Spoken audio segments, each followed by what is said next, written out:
everything collapses instantly, completely. Because we built our whole world on the quiet, continuous giving of something we never stopped to protect. This is what I want to talk about today. Not a river, but the feminine. What happens when she stops? When the masculine provides that ground, the feminine flourishes. But when the masculine consumes her instead of grounding her, she depletes. She is running 2 full-time jobs, sometimes 3, and almost nobody is counting that as work. She is a Devi, a goddess, a force of nature. She starts to believe she is only useful. If a man had to experience this every month, most would not make it. And yet, a woman carries it, often in silence, often while still showing up for everything around her. Now imagine the feminine stops. There are already women in the world choosing not to have children. Not because they do not want, but because the world they would bring children into does not feel safe for the woman. When you shame what a woman's body does naturally, you're not just insulting a woman, you are desecrating the mechanism through which life itself continues. A woman who is celebrated does not deplete. A woman who is celebrated opens. And an open feminine is the most generative force in existence. She does not need to be saved. She needs the masculine to finally become what it was built to be, the ground she can stand on. I want to ask you something today. This is absolutely important. It's crucial. Because what I'm about to disclose is an absolute reality of existence, how it manifests. And if the feminine decides to stop, see, or imagine what could happen. Thus, we understand the importance of feminine in the universe we live in. We start with thinking about the rivers. Not any specific river, just rivers. The way they move, constant, flowing, giving. They feed the farmland. They carry water for the communities. They have been doing this without pause, without any complaint, for as long as this planet has been alive. Now imagine if the river stopped. Not slowly, just stop.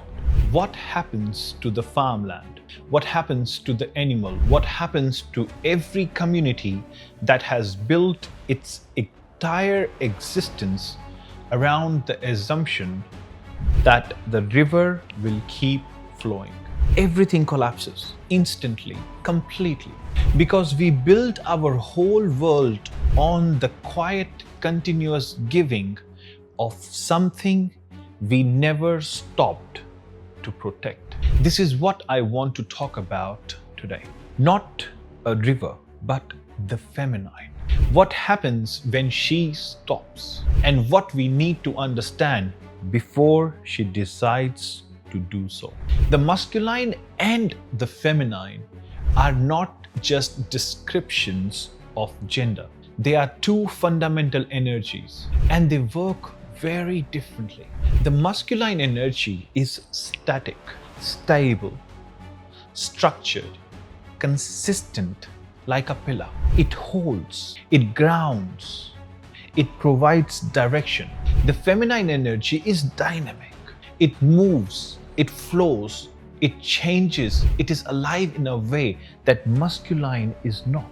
And here is what that actually means in a woman's real lived experience. A woman does not move through life in a straight line. Her body moves in cycles. Her hormones shifts constantly.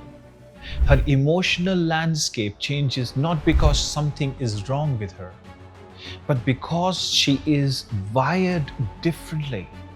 She is designed to hold more, to feel more, to process more.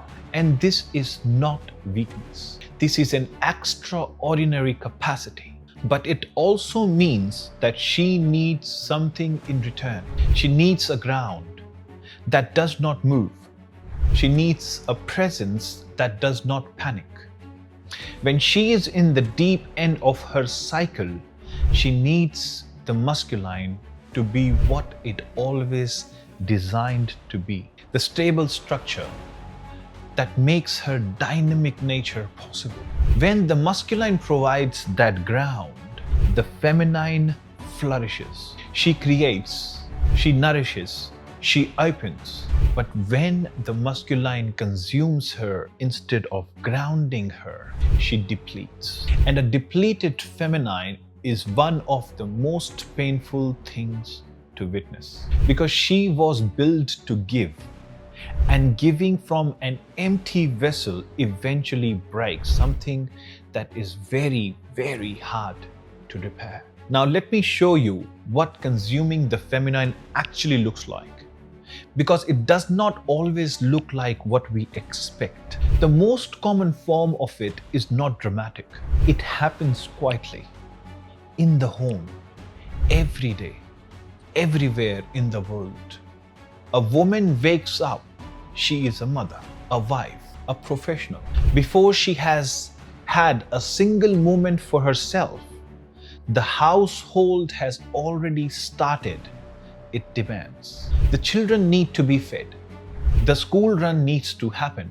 The kitchen needs to be managed. The emotional temperature of everyone in the house needs to be read and regulated. Then she goes to work. She does her job. She performs, she delivers. Then she comes back home and the second shift begins. The cooking, the cleaning, the homework help, the bedtime routine, the emotional needs of everyone around her that did not get addressed during the day. And somewhere in all of that, she disappears. She is running 2 full-time jobs, sometimes 3, and almost nobody is counting that as work. Studies consistently show that women globally perform the vast majority of unpaid domestic and care work in every country, across every income level, even in the most progressive societies on earth. Even when she earns more than her own partner, even when equality is declared, the invisible labor still defaults to her. And the most painful part is not the workload. The most painful part is the silence around it. Nobody calls it a job. Nobody calculates it as contribution. Nobody asks how she is doing under the weight of it. When you remove all acknowledgement from labor, it becomes invisible. And when a human being's entire contribution to the people around them is invisible, something inside them starts to go quiet. Not in one dramatic moment, slowly, day by day, the smile fades, the warmth cools, the energy that used to fill the room starts to withdraw. She is not being difficult, she is depleting. I want to talk about how this actually feels, because we do not talk about this enough. When a woman is consistently consumed, when her energy is taken and taken and taken without anything being returned, she does not just feel tired, she feels emotionally raped. This is a strong phrase. I'm using it deliberately. Not because physical violation is not real, it is, and it is devastating. But there is another kind of violation that does not leave a visible mark. It is the violation of a woman who has given everything she has and received nothing in return. Not a thank you, not a moment of recognition, not a single hour of rest. that was not taken from something else. She becomes emotionally numb, not because she stopped feeling, but because she had to protect herself from the pain of feeling everything in a context where nothing is returning. She becomes anxious. She becomes disconnected from her own body. She forgets what it feels like to be in her own presence, to simply be, without producing, without managing, without being needed. She forgets she is a Devi, a goddess, a force of nature. She starts to believe she is only useful, and this is one of the most profound losses the world can experience. Now, I want to go deeper to something that almost nobody talks about honestly. Every single month, a woman goes through something that a modern world has largely decided to declare inconvenient. Her cycle. 4 to 5 days every single month of physical pain that, if you have not experienced it, is genuinely difficult to describe. Cramps that can feel like a vise tightening around the lower half of the body, hormonal shifts that affect everything: her mood, her energy, her ability to regulate her own emotions, her entire system in a process of profound biological activity. And I will say this clearly: if a man had to experience this every month, most would not make it. Not because men are weak, but because this level of recurring physical intensity, combined with the hormonal load, with no option to stop, with no option to skip, every single month from adolescence to midlife, is something the masculine body was simply not built to carry. And yet, a woman carries it, often in silence, often without complaint, often while still showing up for everything around her. She needs so little in those days: not drama, not solutions, just rest, just emotional protection, just the unshakable ground of a masculine presence that says, I see you, I have you. You do not have to manage this alone. Her cycle is not a problem. It is not a weakness. It is not something shameful that needs to be hidden or managed into silence. Her cycle is the biological mechanism through which new life becomes possible. It is the most fundamental creative process that exists on this planet. Without it, the universe itself stops. I want you to imagine something. Imagine the glaciers stop melting. Imagine the river stop flowing. No water moving down from the mountains. No river carrying its flow to the farmland, to the forests, or to the communities. The farmland dries, the crops fail, the animals have nowhere to drink. Entire industries that depend on moving water, gone. Communities that have existed for thousands of years because the river near them finished. All of that from one source stopping. Now imagine the feminine stops. Not metaphorically, literally. There are already women in the world choosing not to have children. Not because they do not want, but because the world they would bring children into does not feel safe for the woman, does not feel worth the cost. There is even medical technology now that can suppress the menstruation cycle entirely. Surgeries that can stop the ovaries from their process. And more women are considering these options, not out of medical necessity, but out of exhaustion, out of a world that made her biology a burden, instead of celebrating it as a gift. When you shame what a woman's body does naturally, when you make her cycle a taboo, when you exclude her from sacred spaces because of it, When you treat the very source of human life as something dirty, you're not just insulting a woman, you are desecrating the mechanism through which life itself continues. You are poisoning the river and then wondering why nothing grows. Menstruation has been called shameful. In some traditions, women are excluded from temples during it, from kitchens, from sacred spaces, as if the very process that makes the continuation of life possible is somehow an impurity. Think about that. The source of the entire next generation declared unclean. This is not a religious position. This is the corrupted masculine being afraid of what it does not understand and shaming what it cannot control. So what does the opposite look like? What does it actually means to protect and celebrate the feminine? It is not a grand gesture. It does not require a festival or a ceremony. It starts with acknowledgement, seeing the invisible labor and naming it, saying out loud, I see what you carry, and I am not going to pretend it is nothing just because it happens at home instead of in an office. It means understanding that her emotional changes are not mood swings that need to be managed. They are information.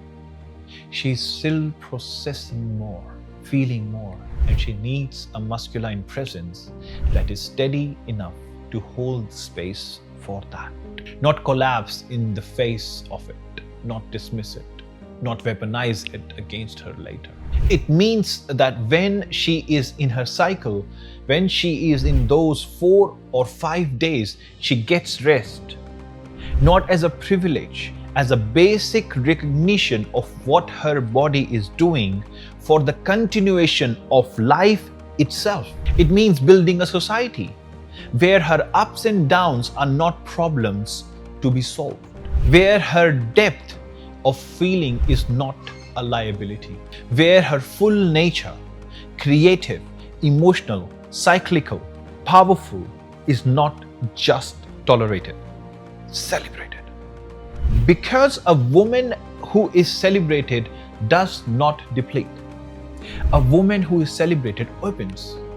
And an open feminine is the most generative force in existence. She creates, she nourishes, she inspires.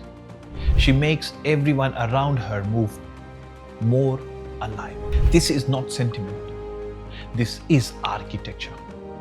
The architecture of the healthy world. The rivers do not flow because we deserve it. They flow because that is their nature. And our world has been built entirely on the assumption that they will keep flowing. The feminine in this world has been flowing for a very long time, giving, creating, sustaining, bearing, often with no acknowledgement, often at great personal cost. And she is tired. Not because she is weak, because she has been doing it all alone. She does not need to be saved. She does not need to be fixed. She needs the masculine to finally become what it was built to be. The ground she can stand on. The stillness that holds her storm.